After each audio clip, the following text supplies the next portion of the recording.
de la licenciatura de la Escuela Nacional de Ciencias Forenses. Estamos en el ciclo de interés de toxicología forense y el día de hoy vamos a tener al profesor Eleuterio Francisco Umpierres Vázquez, que es un destacado profesional con amplia experiencia en el campo de química y toxicología forense.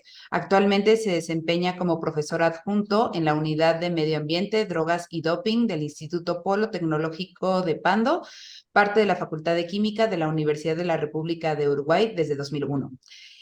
Asimismo, asumió el rol de director del área de desarrollo sustentable en 2021 y entre sus logros más destacados se encuentra su labor como director del Laboratorio Antidoping de Uruguay de 1986 a 2001 y su papel como director técnico externo del Laboratorio Díaz Gil Medicina Laboratorial de 2006 a 2010. A nivel internacional es miembro de la Asociación Internacional de Toxicólogos Forenses, TIAFT, desde 2011 y ha sido representante regional desde 2017. También participó activamente en el 1DC Scientific Expert Advisory Groups de 2015 a 2021. El profesor ha contribuido significativamente a la literatura con 8 capítulos de libros, 5 coautorías y 42 artículos en revistas internacionales, demostrando su destacada trayectoria en la investigación.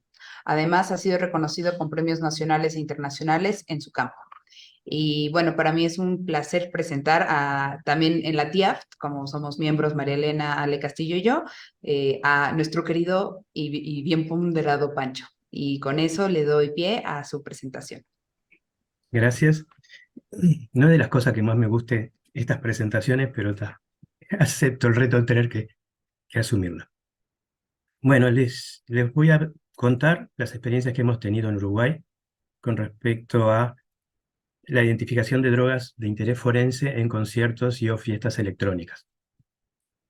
¿Se ve la presentación? Sí, sí se ve. Es un trabajo de varios años, con lo cual somos bastantes que hemos tenido entre estudiantes que han hecho trabajo de final de carrera y staff que somos propiamente del laboratorio. ¿Sí? Bueno, ¿por qué hacemos esto? ¿Sí? Y tenemos varias razones por las cuales nos interesan las sustancias que se consumen en las fiestas, en particular en las fiestas electrónicas. Uno son los casos de intoxicación que se reportan en el sistema de salud post estos eventos. Es decir, nosotros como laboratorio universitario apoyamos al Centro de Toxicólogos del Hospital Universitario y normalmente ocurre que después de estos eventos, de estos mega eventos, aparecen casos de intoxicación que nos terminan llegando al laboratorio para tratar de determinar qué fue lo que consumieron que les causó el efecto que presentan clínicamente.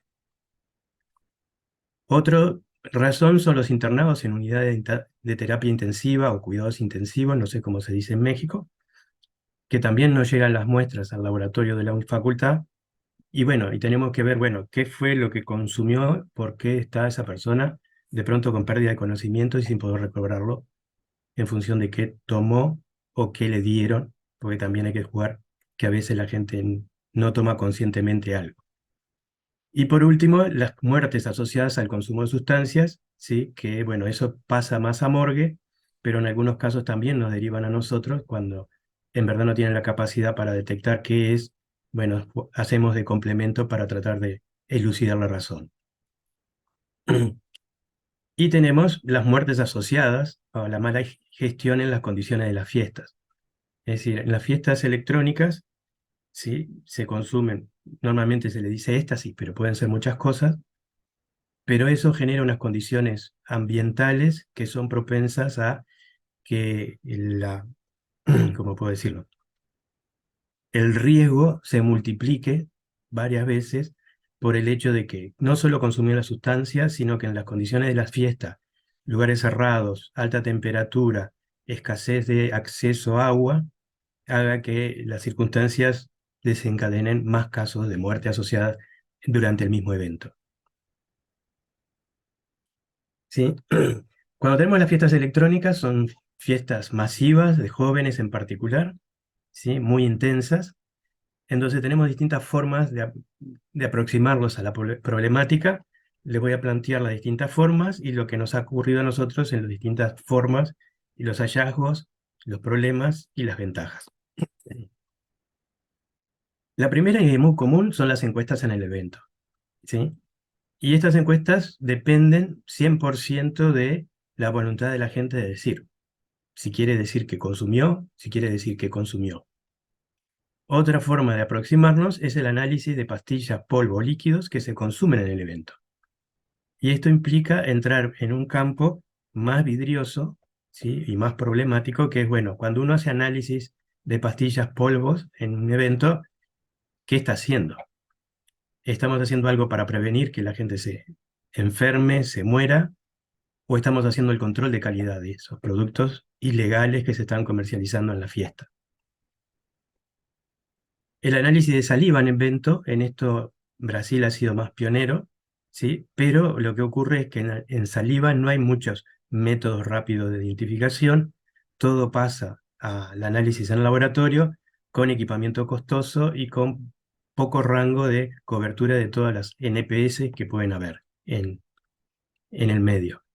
NPS son nuevas sustancias psicoactivas, por si no están acostumbrados a la terminología.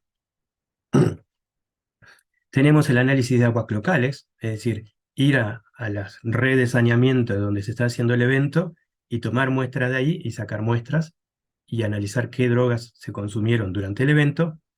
O tenemos una quinta opción, que es el análisis de los baños químicos. ¿De acuerdo? Entonces, estas son más o menos las opciones que se están utilizando a nivel mundial para tratar de identificar qué sustancias se están consumiendo en este tipo de eventos musicales.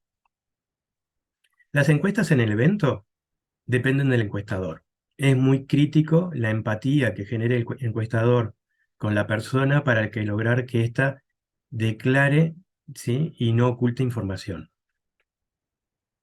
Dependen del momento, porque tenemos que encontrar a la persona predispuesta a eso. Entonces también depende del momento de la fiesta, del momento en que ella está de humor, ¿sí?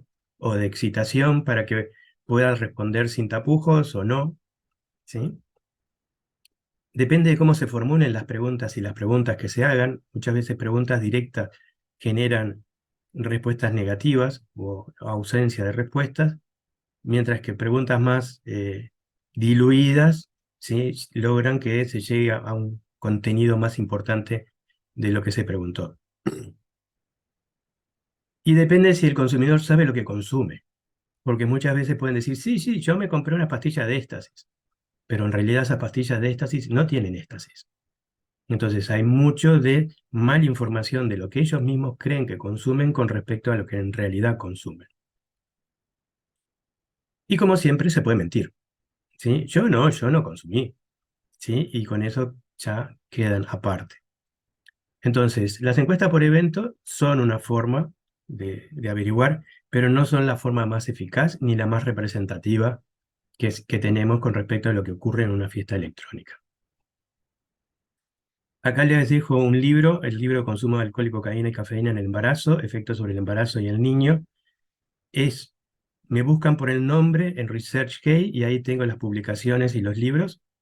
En este libro en particular hacemos la diferencia entre encuestas y muestras biológicas y vemos, bueno, cuánto cambian los porcentajes y la incidencia cuando usamos una matriz biológica como indicador. Es decir, la matriz biológica como indicador es mucho más realista que las encuestas.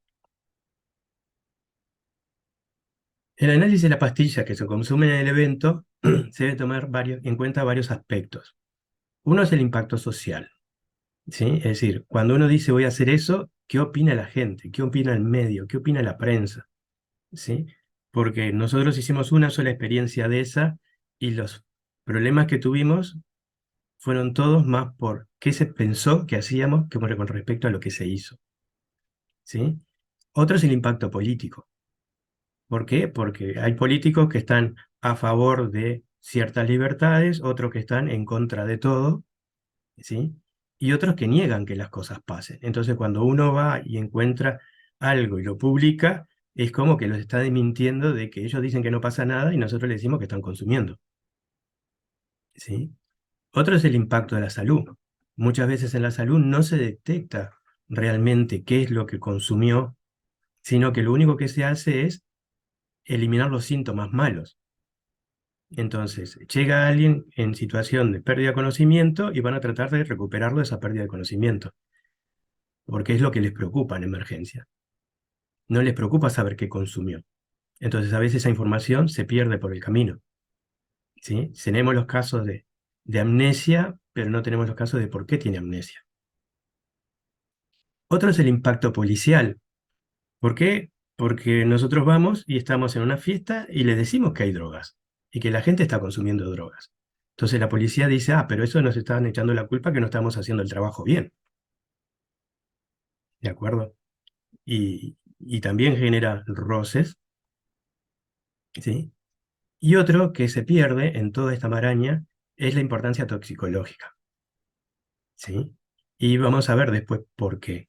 Pero este tipo de encare tiene una gran diferencia con respecto a otros que vamos a ir viendo más atrás, ¿sí? El primero es una importancia en prevención, porque nosotros vamos a analizar las cosas antes que las consuman. Con lo cual podemos llegar a decirle, no consumas eso porque no tiene lo que tú decís que tiene, ¿sí? Entonces, si ya le estamos diciendo que no está tomando lo que quiere, por lo menos ahí la mayoría de la gente asume el riesgo y tiene que decir, no, entonces no lo consumo. Hay algunos que dicen, ah, igual lo voy a probar, pero es su propia decisión en ese sentido. Y la otra parte importante es en cómo se comunica esto, ¿sí? En un evento que tuvimos nosotros, tuve problemas con propio staff que estaba trabajando porque nosotros decíamos, no, esto no se puede consumir, mejor no consumas, y le hacíamos la parte de prevención en la forma de comunicación, ¿sí? Pero había uno en el laboratorio que salió diciendo, uy, esta es buena, ¿sí? Y lo tuve que echar, porque, a ver, no estamos para hacer propaganda. Nosotros estamos haciendo prevención de que la gente se intoxique. ¿De acuerdo? Sí, hubieron productos que no tenían impurezas, que eran lo que se decía, pero eso no habilita hacerle propaganda. ¿Sí? Entonces ahí, cuando uno plantea este tipo de intervención, hay que evaluar muy bien el costo-beneficio. ¿De acuerdo? Nosotros en las fiestas, ¿qué tecnología usamos? Utilizamos kits inmunológicos, ¿sí? Y métodos de screening para la parte de confirmación, pero acá me quedó algo mal. Sí, me quedó algo mal. Bueno, entonces, en las fiestas, ¿sí? Lo primero que hacemos son reacciones colorimétricas, ¿sí? Y lo segundo que hacemos son eh, cromatografía por capa fina, TLC. Son las dos cosas que nosotros podemos aproximarnos a hacer en campo, ¿sí? Que tienen sus limitaciones, que todos sabemos. Y en el laboratorio confirmamos después por ELISA o por método GC-MASA, ¿sí? En particular tenemos 4 métodos distintos, con los cuales vamos a confirmar lo que pudimos ver en la fiesta o lo que no pudimos ver en la fiesta. Entonces, las reacciones colorimétricas son conocidas, me imagino, para los que estamos en esto, es Mandelin, Marquis, Meckel y Scott para cocaína. ¿Sí? Son reacciones colorimétricas en donde sacamos un poquito de la pastilla, lo hacemos reaccionar con los reactivos y en función del color se puede inducir que hay éxtasis o no, si hay alcaloides o no, si hay cocaína o no. ¿Sí? Y de la combinación de colores que da en uno y otro, se pueden también caracterizar catinonas o algunas otras nuevas sustancias psicoactivas. Para la parte de TLC necesitamos un espacio para tener las placas, poder sembrar, poder evaporar esas placas sembradas, las cubetas para eluir y las cubetas para revelar, ¿sí? En particular, ¿sí? Teníamos 3 sistemas de elusión, uno con metanol y amoníaco, en esa proporción, que nos permite ver bien éxtasis y alucinógenos, otro sistema de acetona para la parte de cocaína y un sistema 3 para la parte de ketamina. De las muestras recolectadas, tuvimos 132 muestras, de las cuales 102 pastillas correspondieron a pastillas, 15 a cristales, 8 a polvos y 6 a cartones impregnados y una cápsula. Disculpen.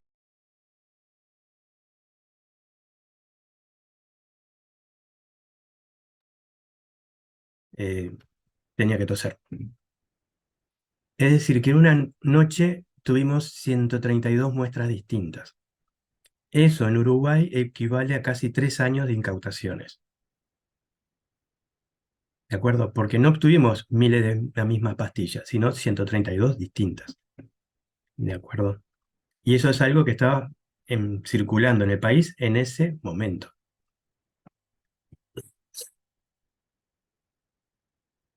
Bien. Los resultados que obtuvimos fue 49 muestras presentaban lo declarado. Eso representa un 46%. Es decir, solo el 46% de todo lo que se analizó era lo que decía que era, para dimensionar un poco el problema. 40 de las muestras contenían además otra sustancia no declarada. Una dio que podría ser meta-CPP, pero luego no se pudo confirmar por masa, es decir, que es algo que no pudimos identificar, pero que sí estaba en la pastilla. Es decir, que el 38% estaban contaminadas con otras sustancias. Y 16 muestras no contenían la sustancia declarada. Que eso es aún peor, porque una persona compró algo pensando que era una cosa y terminó consumiendo una cosa que no tenía nada que ver. Entonces acá no solo es un problema de que la molécula es distinta, sino también de las dosis. Porque de pronto uno consume una pastilla pensando que esa pastilla tiene 200 miligramos de éxtasis, cuando la verdad tiene otra sustancia que con mucha menos cantidad ya le hace un efecto. Entonces, si se consume la pastilla entera, va a tener una sobredosis. ¿De acuerdo? Entonces, eso es un paso para ir a internación. Cuando fuimos al laboratorio, pos el evento, encontramos MDA, MDA, ketamina, 5-metoxidialiltriptamina, alucinógeno, LSD y una serie de los N-BOME, ¿sí? Que algunos inclusive hasta ese momento no estaban en el país. ¿Sí? Si pasamos ahora al análisis de saliva en el evento, bueno, les comenté que en Brasil, en particular en San Pablo, hicieron esto y también es voluntario, la gente tiene que dar el ok para hacerlo, ¿sí? No hay kits de saliva para todas las NPS, entonces es muy restringido lo que se puede hacer en campo y eso termina siendo mucho peso para la carga en el laboratorio post-evento. Es decir, no hay una devolución en el momento, lo único que hay es una detección posterior al evento de qué estaban consumiendo en ese momento. El análisis de aguas cloacales. Bueno, me quedó mal esto. Tiene distintos aspectos a tener en cuenta. Uno es el efecto dilución. Cuando nosotros estamos en un análisis cloacal, uno va al baño y después tira la cisterna. Entonces, ya con tirar la cisterna, si hicimos 1 litro de orina, la estamos diluyendo en 10 litros de orina, ¿sí? Con agua. Si a eso le agregamos que van varias personas a la vez, ¿sí? Nosotros podemos tener de pronto 100 personas en 50.000 que están yendo al baño.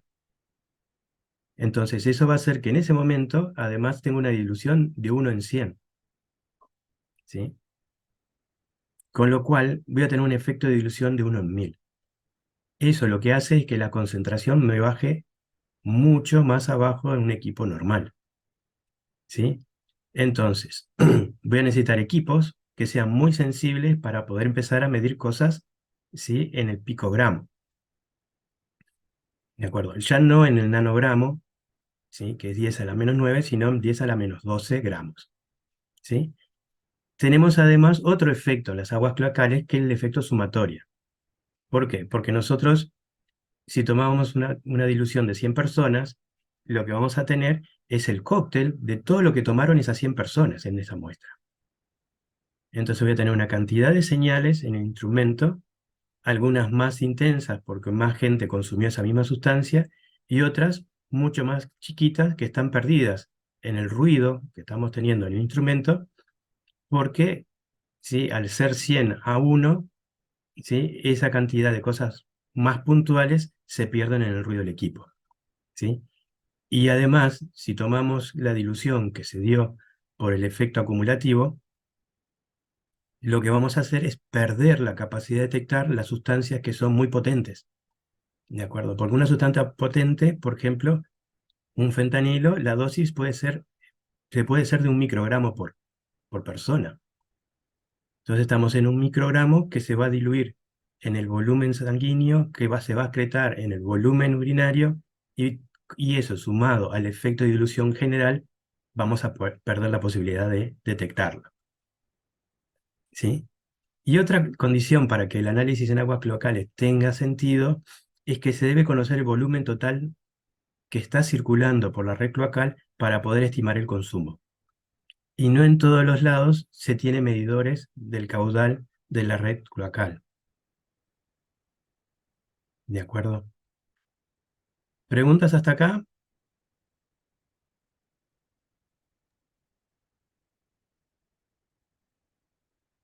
Bueno, Yo no leo ninguna en el chat, pero si no, aquí voy anotando algunas que a mí me están surgiendo. de acuerdo. Ujú. Entonces, nuestra propuesta al final nos tiramos más por los baños químicos, ¿sí? Las fiestas electrónicas son efectos masivos, normalmente son al aire libre y nuclean entre 3.000 y 40.000 personas acá en Uruguay. Es decir, le llamamos del orden de megafiestas cuando hay 40.000 personas, 50.000 personas. Eso hace que todas las instalaciones se saturen, entonces terminan todos poniendo baños químicos, ¿sí? Porque no hay disponibilidad de baños para tanta gente simultánea. Entonces lo que nosotros hicimos fue modificar un baño químico para hacer de que cada 5 personas podamos tomar una muestra, ¿sí? Y tanto las aguas cloacales como los baños químicos, como son pools, ¿sí? El comité de ética nos dijo que no necesitábamos pedir un permiso del comité de ética. Con lo cual es mucho más simple porque las personas no van a estar decidiendo en qué baño entrar y en qué baño no entrar, entran como un baño normal, ¿sí? Y haciendo un pool, después analizamos un pool, pero de menos gente, ¿sí? Lo cual nos permite tener una concentración más alta y poder llegar a ver las sustancias que tienen menor cantidad de dosis. Entonces ahora les vamos a contar nuestros hallazgos en 2 eventos de esta naturaleza que hemos hecho en este tiempo. En la primera fiesta se recogieron 28 muestras, en la segunda fiesta se recogieron 25 muestras, ¿sí? Parecen poquitas, pero como uno tiene que esperar que la gente vaya al baño y pasen 5 y ahí saca una muestra, si lo multiplicáramos por 5 veríamos que son más de 100 personas que están involucradas, pero también en las fiestas hay momentos, es decir, al principio nadie va al baño, ¿sí? Hay momentos en que van de vuelta, arrancan a ir al baño y después de vuelta dejan de ir al baño. Es decir, tiene momentos en que los baños se saturan y momentos en los que los baños están fácilmente accesibles. En el test de screening usamos test inmunológicos, opiáceos, fentanilos, cannabinoides sintéticos, THC, cocaína, heroína, LSD. Cuando planteamos esto, desde el sistema de alerta temprana nos cuestionaron un poco por qué cannabinoides sintéticos, porque en Uruguay, en verdad, a partir del 2013, ya el cannabis es legal su uso en cualquier sentido, ¿de acuerdo? Y nosotros decíamos, bueno, porque capaz que hay cannabinoides sintéticos. No tiene mucho sentido porque el THC es libre. Uno puede plantar en su casa, uno puede ser de un club de cannabis y que le suministren el cannabis, o puede ir y anotarse en el correo y retirarlo de la farmacia, ¿sí? El cannabis con contenido alto de THC. Y en la parte de métodos, ¿sí? Utilizamos métodos por GC masa a distintos pHs, algunos con hidrólisis ácida y después por derivatización, o hidrólisis enzimática, pH 9 y derivatización. Es decir, a todo le hicimos la batería de test y la batería de métodos por GCMS. Acá tenemos algunos de los porcentajes que fuimos obteniendo de las cosas que fuimos mirando. Entonces, acá viene la parte muy química, ¿sí? En donde tenemos al principio algunos alcaloides, ¿sí? Después tenemos los cannabinoides sintéticos, ¿sí? Y por ejemplo, en el periodo de 2015-2016 había un 11% de cannabinoides sintéticos en un país en el cual desde 2013 el THC estaba liberado, ¿sí? Y eso fue un gran shock, sí, para todos, porque todos pensábamos que no iban a haber cannabinoides sintéticos porque el THC estaba disponible. ¿Sí? Fentanilo no llegamos a ver, opiáceos no llegamos a ver. Sí, vimos en el segundo intento la parte de heroína, entonces encontramos que había gente que estaba consumiendo heroína. Encontramos grandes cantidades de catinonas, 75% y 52% de esas muestras tenían catinonas. Encontramos cocaína en sus distintas formas, ¿sí? Cocaína, pasta base de cocaína, cocaetileno y metiligonidina, ¿sí? Fíjese que en el 2018 tuvimos un 96% de las muestras positivas. ¿Cómo hago este porcentaje con respecto a un pool? Significa que 96 de los pools nos dieron positivo a cocaína, pero puede pasar de que en esos 5 que entraron al baño, uno consumió cocaína nada más y 4 no, como puede haber ocurrido que más de uno, ¿sí?, depositó orina que tenía metabolitos de cocaína.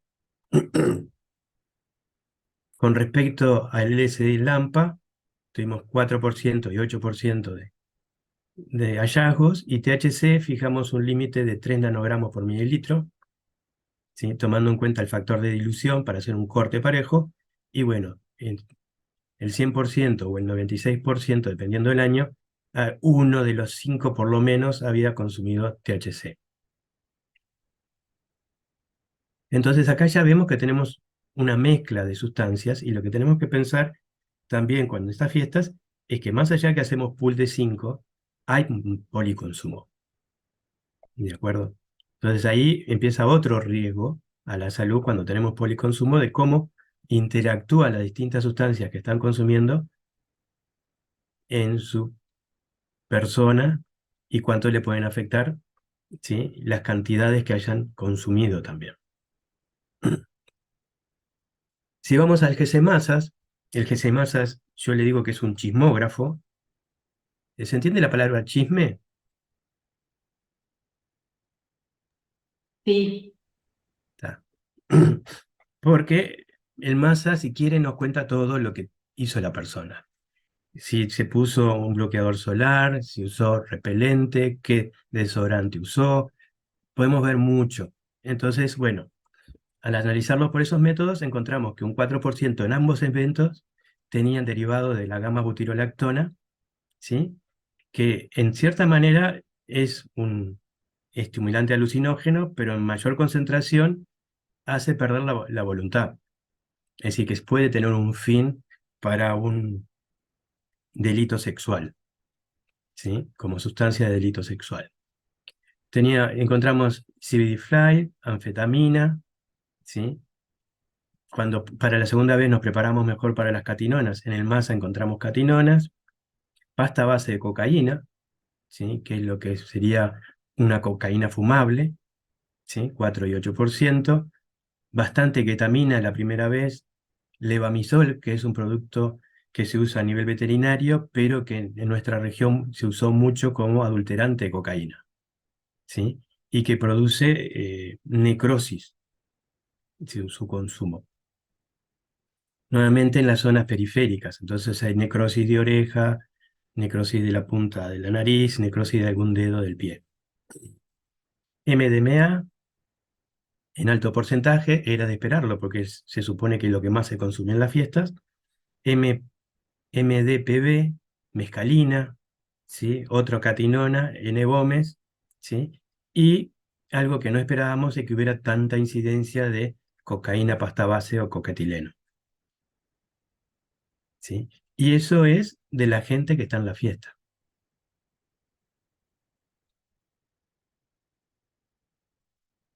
Entonces, para el laboratorio, al estar las muestras ligeramente diluidas y tener una ingesta reciente, en la mayoría de los casos nos permite ver principios activos y metabolitos. Entonces, esas muestras de los baños químicos sirven mucho más como material de referencia. porque nosotros ya no solo tenemos la sustancia, sino que ya tenemos tiempo para tener los metabolitos y en una concentración tal que la podemos ver.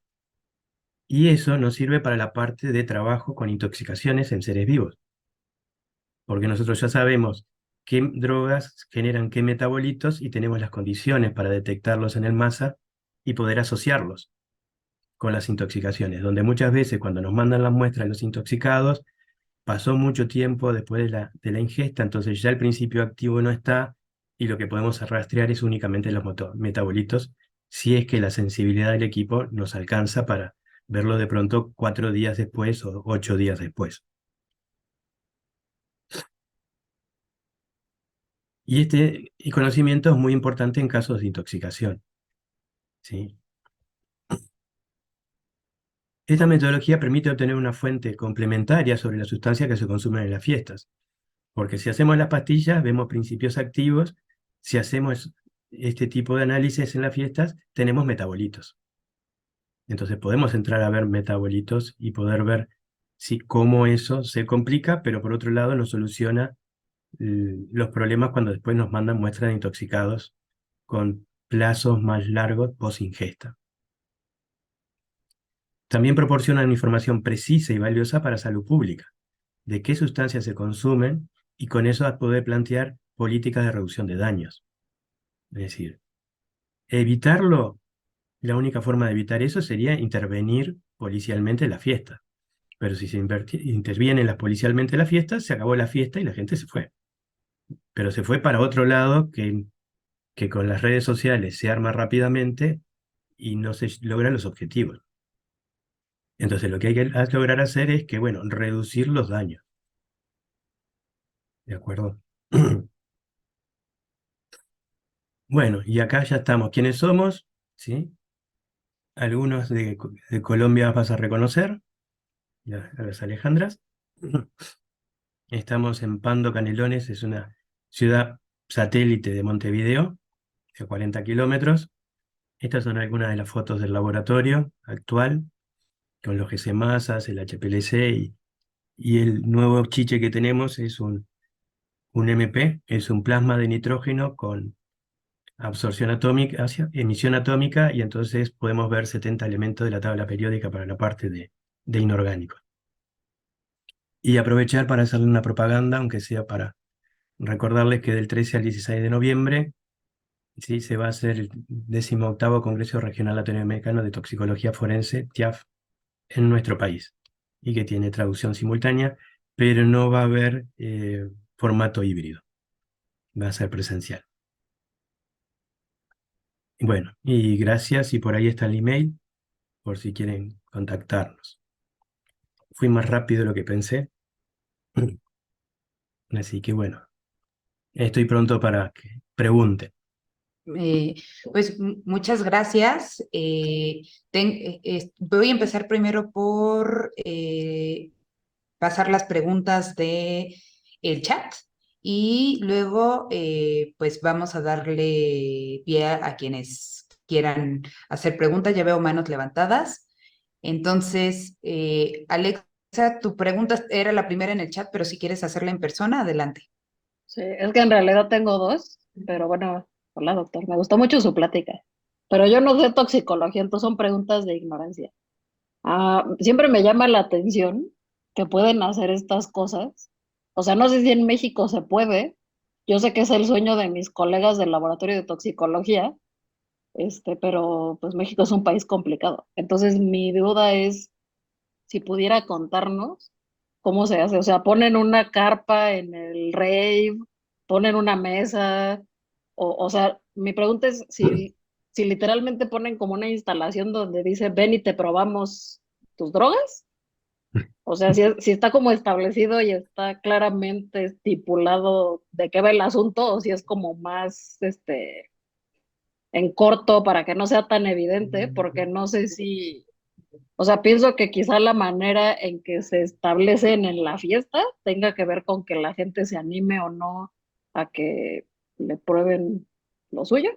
Y la otra es si pudiera contarnos, en los límites de lo elegante, supongo, cómo hacen la toma de muestra de los baños. O sea, entendí que lo que muestra es el agua y no la instalación física como tal, ¿no?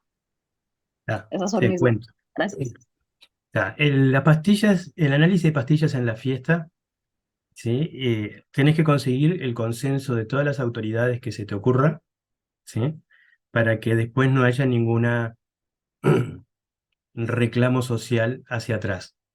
¿Ya? Es decir, nosotros cuando lo hicimos, en verdad lo hicimos a pedido de la Junta Nacional de Drogas, que querían tener una experiencia piloto en Uruguay, porque eso en España se usa mucho y lo hace una ONG que se llama Energy Control, ¿sí?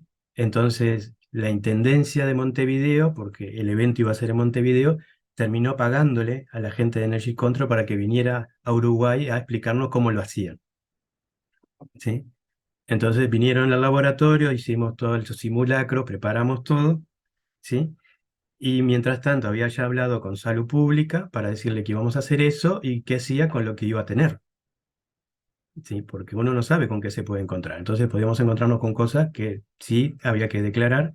Entonces me dijo, bueno, todo lo que te sobre, haces un inventario, lo pasas dentro del inventario de estupefacientes psicotrópicos que ustedes tengan y quedan ustedes en custodio de eso, ¿sí? A pesar de que eran cosas impuras, pero bueno, era así, ¿sí? Y hablamos, bueno, con todas las autoridades y la que menos se me ocurrió, y soy honesto, fue con la policía. ¿Tá? El evento lo hicimos a cara descubierta porque no había nada que ocultar y no era un te pruebo la pastilla, sino evitar consumir algo que no es lo que querés. Evitar consumir algo que no tiene lo que tú pensaste que tenía o que tiene impurezas que no sabemos lo que es o que sí sabemos y que son tóxicas. Y ese fue el encare que se le dio. ¿De acuerdo? Entonces sí, había un lugar, sí, de testeo de pastillas, donde venían ahí voluntariamente y nosotros le raspábamos un poquito de la pastilla para sacar un poquito de esa pastilla. Sí, por supuesto, los gritos porque le estábamos sacando un poquito de la pastilla eran divertidos porque le decíamos, a ver, no podemos hacerla sin muestra. Necesitamos un poco de esa pastilla para ver lo que es. ¿Sí? Y ahí los ensayos colorimétricos los presenciaban ellos, entonces nosotros no le inventábamos nada, le decíamos, esto si es cocaína tiene que dar azul, ¿sí? Y nos pasó que la hacíamos y no daba color azul, ¿tá? Y vos les mirabas cómo se le transformaba la cara y decían, no es eso, no puedo consumir eso, ¿sí? O les mostrábamos, como les contaba, que el 46% tenían otras cosas, Y por ejemplo, en ese caso se las dejaban. Decir, no, pues ¿tá? como no es lo que yo pensé, ahí se lo dejo. Algunos lo dejaron, otros salieron y los vimos tirarlo afuera, ¿tá? Y otros salieron corriendo a quejarse con el dealer. ¿Tá? Que nosotros decíamos, ¿cómo hacemos con los dealers? ¿Tá? De hecho, en esa fiesta sí vino uno con una riñonera, le dicen ustedes riñonera, el bolsito que usás, ¿sí? Vino con una riñonera, la abrió, Cangurera, le decimos ¿eh? cangurera. Bueno, una cangurera, la abrió y estaba lleno de pastillas, todas igualitas, ¿sí? Y nos dijo, quiero que me analicen esto, no, no venimos para eso. Pero me dicen que no tiene lo que yo digo que tiene. Bueno, si le dicen eso, será por algo. Eso ya estaba coordinado con los organizadores y habíamos logrado de que en la pantalla gigante del evento, si encontrábamos algo peligroso, se publicaba. Y entonces hacíamos el alerta en plena fiesta, pareciendo una pastilla, diciendo, esa pastilla no contiene lo que dice que contiene. ¿Tá? Entonces ahí ya la gente, si lo quería consumir, estaba haciendo su decisión de riesgo. ¿De acuerdo? Eso corrió tan rápido la noticia, que en plena fiesta empezó a caer la prensa, ¿sí? Y la prensa lo agarró para el lado que quiso, honestamente.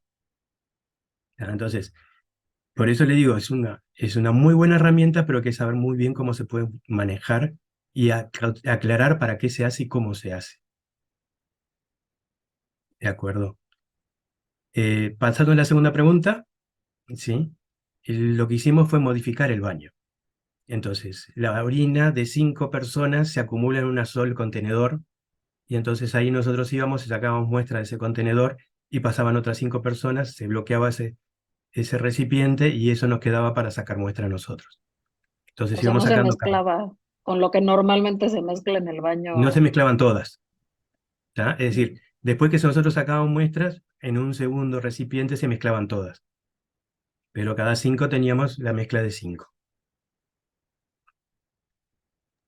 Bueno, Gracias. de nada. Ok, y ahora le voy a dar la palabra a Carlos Pedraza, que es la segunda pregunta.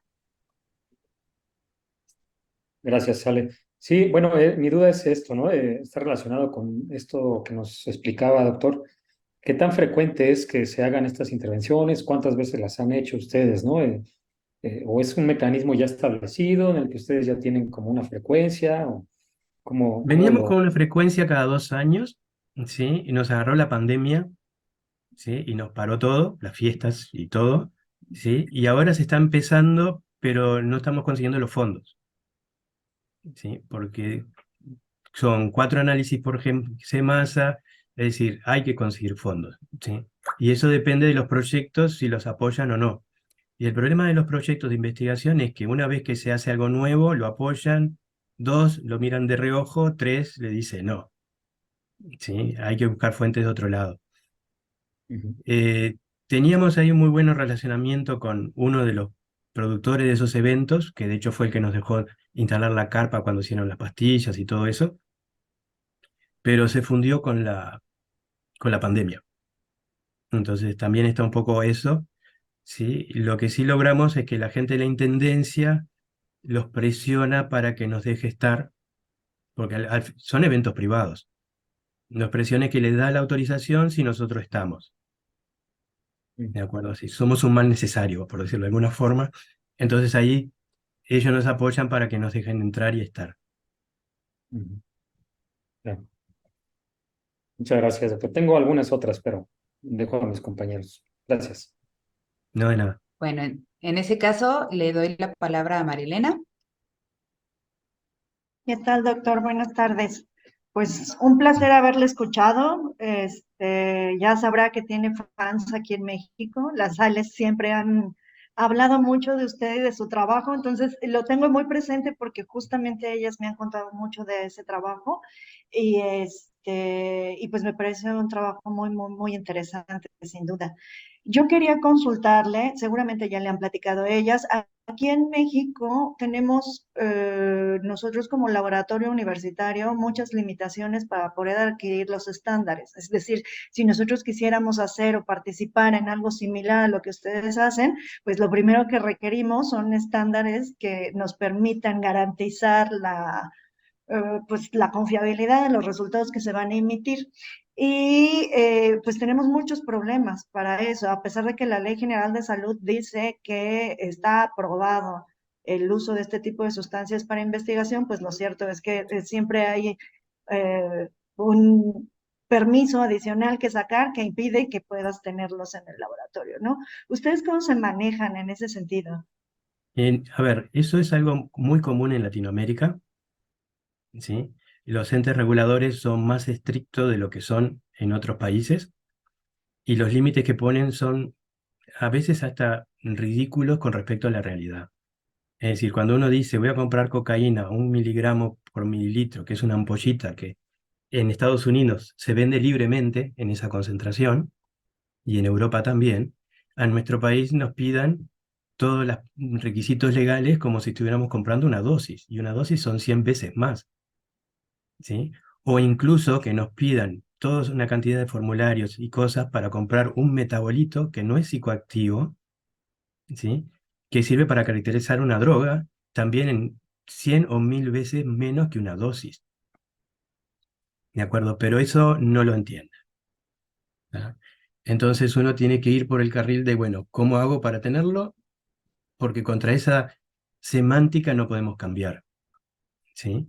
O es muy difícil de cambiar. Entonces, bueno, lo primero que hicimos fue estar habilitado por el Ministerio de Salud Pública para hacer análisis de estupefacientes, ¿sí? Que es una habilitación donde vienen, nos inspeccionan, ven cómo hacemos las cosas, llevamos los registros, los cuadernos de psicotrópicos y todo eso, y después cada año de compra sí tenemos que hacer todo ese trámite legal, ¿sí? Hacer el pedido con la proforma, con el balance, ¿sí? A nosotros nos piden balance al nanogramo, que yo le digo, pero a ver, saco 10 nanogramos para hacer algo y le tengo que poner el balance, sí, entonces tenemos que poner, se sacó 10 nanogramos o 10 microlitros del vial de de un mililitro para hacer una corroboración de un intoxicado.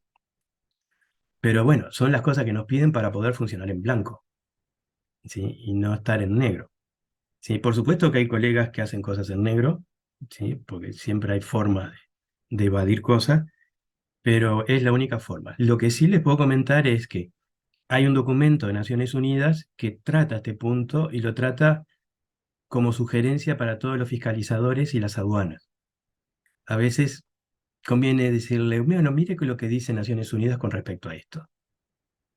Naciones Unidas tiene el criterio de que no se puede exigir toda la exigencia de cuando uno trae medio kilo de algo con respecto a cuando uno trae 1 miligramo o 10 microgramos. ¿De acuerdo? Y eso hace de que en Europa y en Estados Unidos los estándares se puedan comprar en solución y les dicen sin requerimientos, y en nuestros países nos pongan requerimientos extra. ¿Ya? El problema que tenemos en Uruguay es que si lo hace un tercero, nos sube el precio muchísimo. Es decir, una ampollita que en Estados Unidos sale $35, nos quieren cobrar de pronto $1000 por la ampolla. Entonces nosotros lo hacemos directamente desde la UDELAR, de la universidad. ¿Sí? Es decir, la universidad importa. ¿Tá? Y ahí funciona, lento pero funciona. La otra opción colateral que pueden tener es el TIAF está tratando de lograr que Naciones Unidas deje participar a todos los laboratorios TIAF dentro de los interlaboratorios de drogas de abuso. ¿Sí? Esos interlaboratorios se hacen 2 al año, hay para incautaciones y hay para matrices biológicas, ¿sí? Y uno puede cada 2 años pedir que nos regalen los estándares. Y ellos mandan los estándares gratis, ¿sí? Y uno después tiene que pelearse con aduana y salud pública para sacarlos. ¿Tá? Pero ahí solo queda la parte burocrática y las tasas que le puedan llegar a poner por eso. Sí, porque a veces le dice, bueno, por cada trámite de cada sustancia tiene que pagar tanto porque es un papel membretado. Sí, y esas cosas ocurren. Pues muchas gracias, doctor. Me llevo ya anotadas sus sugerencias y yo creo que le voy a pedir que me asesore un poquito más con esos documentos, porque sí es una limitante para nosotros. Es algo que nos ha detenido por años para poder avanzar en hacer unas cosas un poquito más elaboradas de las que hacemos en el laboratorio pues bueno, estaría muy bien que lográramos contar con esos estándares. Muchas gracias. Y No, de nada. le quería hacer una segunda pregunta. ¿Ustedes al realizar este tipo de estudios ahí delante de todo el mundo no se sienten en riesgo de represalias, por ejemplo, por parte de los dealers pues a final de cuentas es delincuencia organizada? Sí, en verdad teníamos un respaldo de la gente y el apoyo del productor. ¿De acuerdo? Es decir, la gente venía a agradecer, los muchachos venían a agradecer de que alguien se preocupara para que no los estafaran. ¿De acuerdo? Y no quisimos tener custodia policial porque consideramos que eso iba a espantar a la gente. ¿De acuerdo? Entonces tratamos de ser muy medidos, muy cautos, pero sí, a ver, en países donde hay mucha violencia podría ser una tentación. En Uruguay en ese sentido somos más tranquilos, entonces más allá de algún exabrupto no pasó. Pues qué bueno, me da gusto que no. Muchas gracias, doctor. De nada. Ok, ahora Ale Castillo tiene una pregunta. ¿Una? O varias. No, yo tengo muchas preguntas. Pues antes que nada le agradezco mucho su plática. Siempre es un placer escucharlo. La verdad es que lo agradezco mucho. Yo tengo una pregunta en cuanto a estos servicios de análisis que ofrecen ahora, como esta plataforma que nos contaba de Energy Control. Ya se han multiplicado, ¿no? En Estados Unidos hay miles de laboratorios que ofrecen estos servicios. De hecho, en el metro de casi todas las ciudades están los cartelones pegados y dice, ven y prueba tu droga, verifica que no estás consumiendo fentanilo, ¿no? Muchísimas cosas. Y en México ya hay algunos laboratorios que ofrecen esto del servicio de análisis de sustancias con el fin de que los consumidores puedan conocer la composición de sus drogas y qué están tomando, ¿no? Creo que eso es una alternativa para aquellos que deciden consumir y que lo hagan de manera segura, ¿no? Y con todos estos controles que tiene el saber la dosis y todo esto. Pero también, por otro lado, creo que se pone también de manifiesto esto que ya nos comentaba usted, ¿no? De que salían a la luz cosas que a lo mejor no se habían reportado, no se habían tenido en un decomiso y que tienen que ser analizadas, ¿no? Y ahí es donde a mí me llena como un poco de escozor porque hay muchas sustancias psicoactivas y nuevas sustancias psicoactivas que pues van evolucionando y van saliendo nuevas cosas. Entonces, la capacidad tecnológica de los equipos, pues es una limitante, ¿no? En cuanto a los métodos de análisis, las cantidades que puedan ser detectadas con estos. ¿A qué se enfrentaron ustedes durante este proyecto que hicieron respecto a esto, doctor? Ah, nosotros lo hacemos con lo que tenemos, no te voy a mentir. Sabíamos que teníamos un agujero negro. De hecho, Hans Maurer un día me lo increpó en un congreso, ¿sí? Entonces le dije, bueno, hacemos algo juntos. Y me dijo, ¿y qué piensa? Y le digo, le llevo las muestras, ¿tá? Y le llevé las muestras a Alemania, ¿de acuerdo? Después me mandaron los resultados y en verdad nos habíamos perdido 2 catinonas.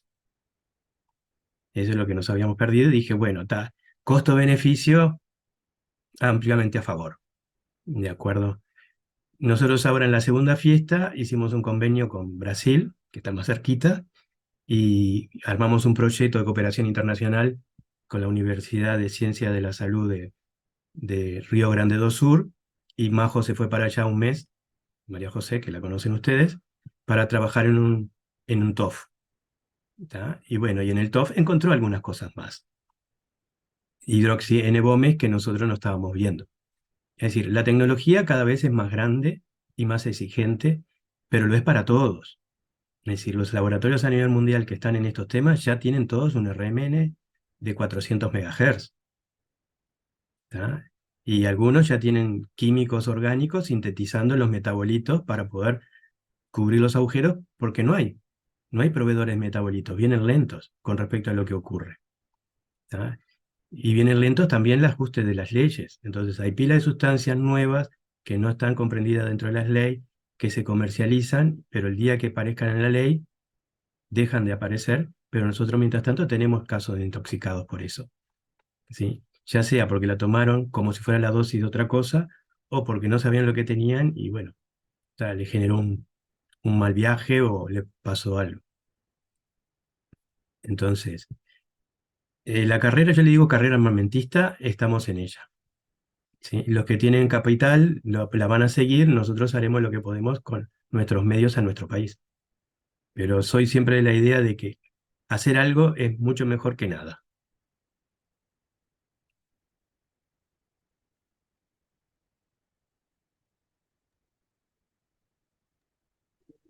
¿Tienes más preguntas, Ale? Sí, un montón, pero si podemos darle a alguien más la palabra y me vuelvo a formar. Bueno, entonces el que se quedó formado todavía es Carlos Pedraza, entonces si quieres volver a preguntar, adelante. Gracias, muchas gracias. Doctor, yo tenía la duda si ustedes han hecho pues estas tomas de muestra, estas determinaciones, solo en este tipo de eventos. Tengo mi idea, me han contado que pues a lo mejor ahí se tiende a lo mejor a consumir precisamente a lo mejor lo que están encontrando, ¿no? Más ese tipo de sustancias. Y usted mencionaba que pues se extraña que en un país como Uruguay, que desde hace, yo creo que 10 años o por ahí, ¿verdad? Ya se ¿Sí? permite, 2013. de 2013 se permite el uso de la marihuana, vamos. Entonces, mi duda es, a lo mejor yendo a otro tipo de eventos, otro tipo de circunstancias, pues a lo mejor ahí se encontrarían más con ese tipo de usos, o de verdad es algo que, así como que la marihuana de todas maneras no se está usando mucho en general. Ya, te cuento, yo cuando volví de la parte práctica de mi maestría en Alemania, pasé por Barcelona en el 86, 85, y Barcelona era un caos porque tenían todo lo que nosotros tenemos ahora de éxtasis. Intoxicados de éxtasis en la fiesta, muertes en las discotecas y todo eso. Y cuando armamos el primer congreso rioplatense en la parte de drogas, ¿sí? Nosotros mirábamos y decíamos, acá no llegó, ¿sí? Pero nos demoró 5 años en que llegara, ¿sí? Cuando llegó, empezó en las fiestas electrónicas, pero era un público distinto en las fiestas electrónicas que ahora. Ahora las fiestas electrónicas ya son más globales. Es decir, ustedes tienen a David Guetta que viene a pinchar, ¿sí? Y tienen gente de todos los extractos sociales, de todo el contexto, y se mezclan todos, y se diversificó la población y se normalizó en ese sentido el consumo, ¿sí? Antes eran en fiestas muy selectivas, como decían rave antes, de poca gente, todos conocidos, un núcleo cerrado, y ahí se consumía y tenían un proveedor en común, muchas veces, nada más. Y ahora tenemos fiestas de más de 10.000 personas con distintos proveedores consumiendo distintas cosas, ¿sí? Y eso cambió muchísimo. Es decir, la primera fiesta que fui, ¿sí? Hice entrar a mis muchachas y yo le decía, no entro porque soy un veterano. Digo, entro yo y ya me van a mirar con cara rara, ¿sí? Y al rato me vinieron a buscar y me dijeron, mirá que hay otros veteranos, más veteranos que vos. Y yo decía, no, no puede ser, ¿sí? Y entramos y era otro ambiente. Y ese ambiente que tenían antes se perdió ahora en la multitud. ¿De acuerdo? Esa parte romántica de las fiestas que había, eso se ha perdido por la masividad. ¿De acuerdo? Y eso se ha expandido para fuera de las fiestas electrónicas. Ya ha permeado en recitales de música. Es decir, y en fiestas más pequeñas. ¿Por qué? Porque si vos estás en una fiesta y te sentís deprimido, no la disfrutás. Mientras que si vos estás pum para arriba, pasaste pum para arriba toda la fiesta. ¿De acuerdo? Entonces, ya no lo usan solo en ese tipo de eventos, sino que ahora está mucho más eh, sociabilizado, aunque suene feo, el consumo. Entonces, lo que sí va a haber, porque nos pasaba en las primeras fiestas y después en las últimas también, por lo menos eso pudimos cotejar. En la primera fiesta me llamó la atención la poca ropa que llevaban las damas. Y las chicas que habían ido conmigo también se horrorizaban cómo estaban, ¿sí? Y me decían, yo en un baile de los que voy, si vas así, la pasás mal, ¿sí? Y yo le decía, ¿pero qué pasa? Y lo que pasa es que el éxtasis genera empatía, ¿sí? Y genera desinhibición. Pero tú estás en tu mundo disfrutando de la fiesta tú, y los otros disfrutan de su mundo en la fiesta ahí. Pero no hay interacción entre ellos. ¿De acuerdo? Entonces no había ningún varón que tratara de tocar a las muchachas, no se quedaban mirando a las muchachas, ¿sí? Era toda gente disfrutando, pero en forma independiente, sin mezclarse. Y cuando pasaron nosotros le decimos patobicas a los que cuidan en las fiestas, no sé cómo le dicen ustedes, esos grandotes musculosos que son 2 por 1, ¿se Ah, entiende? los cadeneros. Bueno, esos, yo los paré y les dije, escúchenme, ¿no tienen muchos problemas en esta fiesta? Y me dicen, no, ningún problema, todo el mundo se porta bárbaro, me dice. Solo tenemos con alguno que vino con algo de cocaína, entonces los tenemos que sacar para afuera, o algunos que tomaron alcohol más de lo debido y entonces empiezan a molestar al resto. Pero la fiesta era una paz, todos saltando, todos divirtiéndose, ningún conflicto. Con la generalización de las fiestas y la masificación de los eventos, empezaron a haber esos otros consumos simultáneos, ¿sí? Y eso es otro tipo de perfil de personas y son sustancias que son más generan más agresividad. ¿De acuerdo? Entonces, se puede hacer en otros eventos, pero lo más seguro que tengan más alcohol, más cocaína, ¿sí? Más estimulantes, más que alucinógenos. ¿De acuerdo? Muchas gracias, doctor. No, de nada. Regresamos a ti, Ale. Sí, yo puedo seguir, pero perdón. Doctor, esto que nos decía de ver los pros y contras en este tipo de, justo en este tipo de análisis y proyectos que se plantean, el costo-beneficio, ¿no? O sea, pues es muy alto el costo en cuanto a la prevención, en cuanto a generar políticas públicas enfocadas a cierto tipo de consumidores, ¿no? Y esto que nos hablaba. De, pues bueno, tener quien aporte para poder hacer los análisis que no son nada baratos, ¿no? Mantener los equipos en el laboratorio, o sea, todas estas cosas que son sumamente importantes y costosas y el beneficio que trae, ¿no? Versus, pues, las complicaciones. ¿Cuál es la parte más complicada para usted en este proyecto que ha realizado? Es ¿Qué es lo mucha más gente opina difícil? sin saber. ¿Ah? Entonces, nosotros lo hicimos en una fiesta de sábado para domingo, salió en la prensa del domingo por todos lados, ¿sí?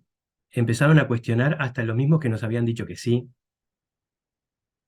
¿sí? Se dieron vuelta como para no quedar vinculados al evento y tuve que ir a la tele. Dije, bueno, tengo que ir a dar la cara, ¿tá? Y explicar cuál era la idea. No era controlar las pastillas, es prevenir que la gente se muera, ¿sí? Porque yo prefiero decirle, no consumas esto, que después cuando viene el padre y me dice, ¿qué pasó con mi hijo? Y bueno, se murió porque tomó mucha éxtasis, porque no sabía tomar éxtasis, o porque le vinieron una pastilla que tenía el doble de dosis normal y él pesaba 50 kilos, entonces se pasó de rosca y terminó en el CTI, ¿sí? Y son cosas distintas. Y ahí como que la presión y todo eso bajó mucho. Inclusive la opinión pública se dio cuenta. Es decir, es prevenir. ¿De acuerdo?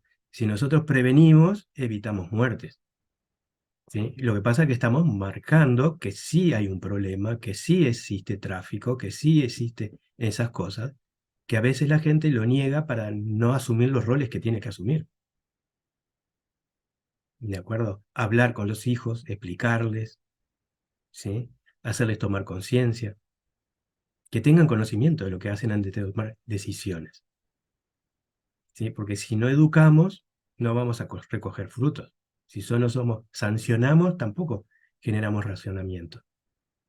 Y lo que queremos es una educación para que esa persona se maneje de esa forma en cualquier lugar, no solo ahí porque había policía me porto bien y después me porto mal. ¿De acuerdo? Entonces, es parte de educar. Es decir, y que después tome la decisión que considere correcta, pero tiene que tener las herramientas. ¿Sí? Y eso es una discusión social.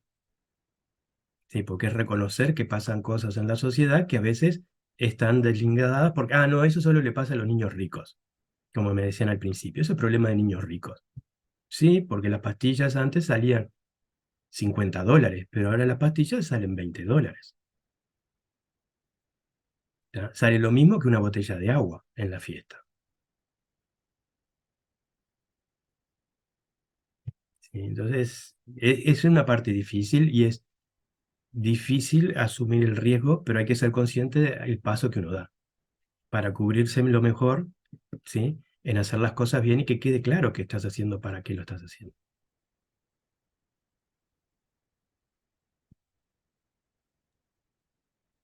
Bien, pues yo quiero aprovechar para agradecer mucho que nos haya concedido dar este seminario, porque sí es muy cierto que desde que nos vimos en Argentina Hace mucho. y que vimos este trabajo, Ale y yo quedamos fascinadas, ¿no?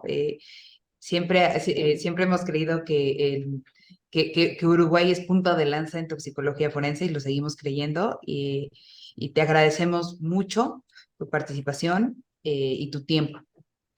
No, fue un Eh, placer intercambiar y bueno, y de pronto salen cosas conjuntas. sí, ¿Ya? y esperemos que tengamos oportunidad de volvernos a ver pronto en persona, aunque vamos O que con nos mucha invita a pena. su laboratorio a una estancia. Sí. Uruguay-México tiene convenio, ¿sí? Se llama cada 2 años los proyectos, ¿sí? Y bueno, y ahí se puede presentar proyectos y hay plata para el traslados y cooperación. No hay plata para gastos, pero sí para todo lo que es movimiento de recursos humanos. Pues Pues la tendremos en cuenta. ¿Ya? Bueno, muchas gracias y no sé si queda alguna pregunta más. Creo que por el momento no, pero te agradecemos mucho. Yo te voy a hacer llegar la constancia de tu presentación, nada más que esté lista en unos días, yo creo. Y pues mucha suerte en el Congreso de Gracias. URUTIAFT. Gracias. Esperemos que salga lindo.